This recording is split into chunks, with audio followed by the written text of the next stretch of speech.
Negative reviews are bound to happen. But did you know that 95% of unhappy customers would return if an issue was resolved quickly and efficiently? Negative reviews are often a great way to learn how to improve your business. Customers can sometimes see problems that might not be noticeable to you.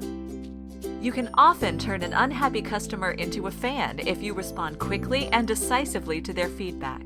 Here are a few hints. Acknowledge complaints and apologize if appropriate. Don't get defensive. Come across as a level-headed and fair business owner who encourages feedback, whether good or bad. Be sincere and promise that you will look into an incident immediately or discuss the issue at a team meeting. And, as always, respond quickly to the review. Then follow up soon after if you promise to investigate the situation. A fast, genuine response to a negative review also lets other prospective customers know that you work hard to resolve complaints.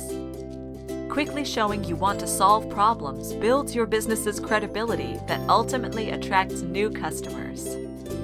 Find out how Online Review Manager can work with you to implement an effective strategy that will generate more reviews and help you easily and quickly respond to those reviews.